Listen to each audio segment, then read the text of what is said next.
So just like you guys, I watched that E3 presentation and I was very excited for The Crew 2 beta to come at some point in this year. It's now November. We know nothing about that beta. Register now for beta access or play the demo at the booth.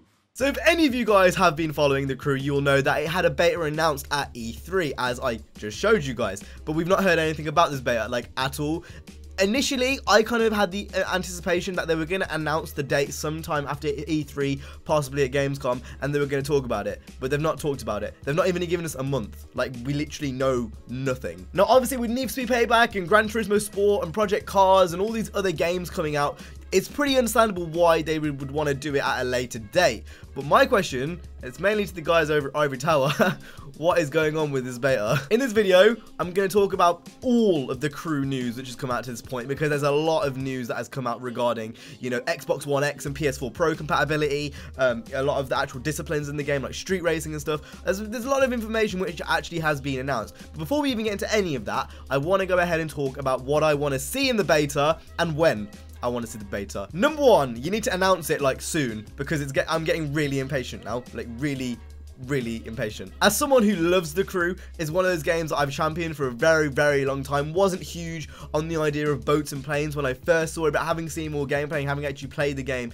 at Gamescom, I can say I'm really looking forward to this game. I want a beta in January, preferably, only because that's kind of after Christmas and stuff, and it's kind of after the hype of all the other games has died down. I think January will be a good time. There's not really much to play at January. It's quite a few months before launch, so hopefully tweaks and stuff can be made. I know it's not exactly the best time because, you know, it's only 2 or 3 months before launch, but realistically, if this beta was that important, it probably would have been done before that. In my head, if they were going to make like major game changes, like huge game changes, that would have probably been done in like September time if they wanted to do a beta. For me, like, and how I see it, surely there's got to be a game content lock on when they're going to stop putting stuff into the game around probably February time, maybe even January time. It really depends from, you know, certain companies, but I'd assume there'd be a content lock on what they're going to put in there, and then they'd just be testing the game. If the beta is just going to be bug tests, which I assume it would be, or always online tests,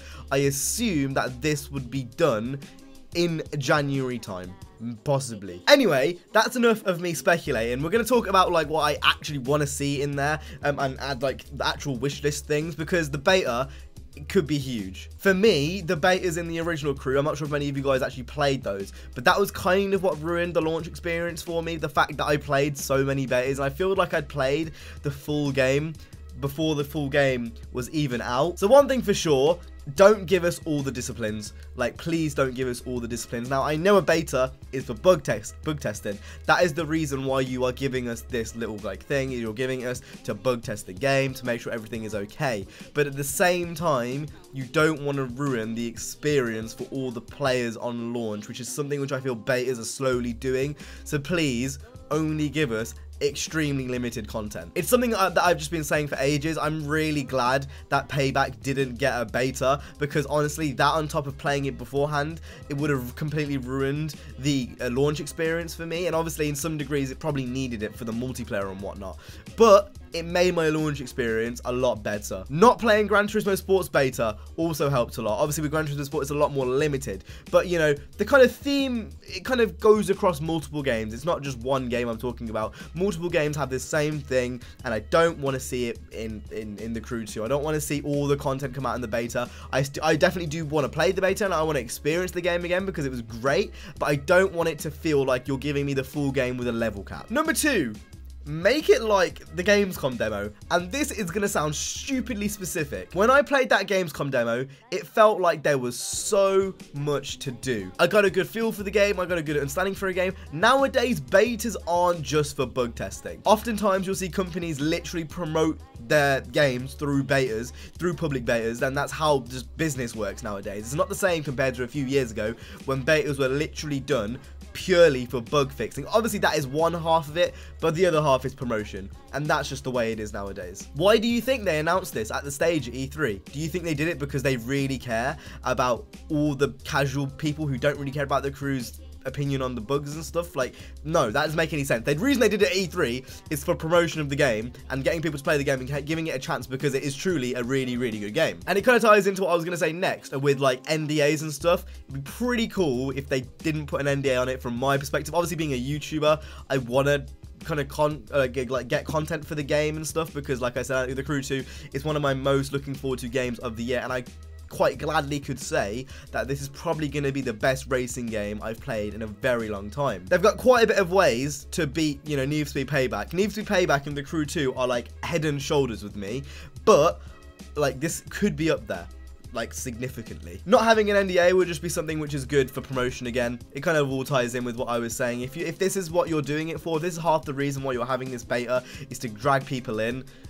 Having an NDA doesn't really make a lot of sense. If that's not the case and I've got it completely mixed up, that's completely understandable, but from how they've gone around it, it seems like it's a bit of a marketing stunt as well as them trying to get beta feedback, like traditional beta feedback. So if that is the case, having no NDA just kind of makes sense. Other than that, really, I have no specific kind of wants or needs other than customization. I really, really want to see customization. I know for a fact it's coming, but I haven't seen it. Like, they've said multiple times it's coming, and we've seen gameplay of, like, Rocket Bunny-esque kind of wide flare RX-7s, but we haven't actually seen any gameplay of the customization itself. To be fair, as a whole, the crew have stayed very, very quiet on everything they're doing. Ivory Tower as a whole has stayed very, very quiet on what they're doing with the crew, and it would be nice just to have a bit of an update, you know, maybe like a little bit under the hood article sort of thing, maybe showing us new screenshots and stuff, because we haven't really got anything new other than the cars which are announced with the rewards program. If you didn't already know, the Crew 2 is doing a rewards program every now and then. They'll announce new cars. For example, the BMW M2 was a car that was announced not too long ago. But with all of the articles, you know, regarding the disciplines in the game, we're really not really told anything new that we didn't know before at E3 through YouTubers,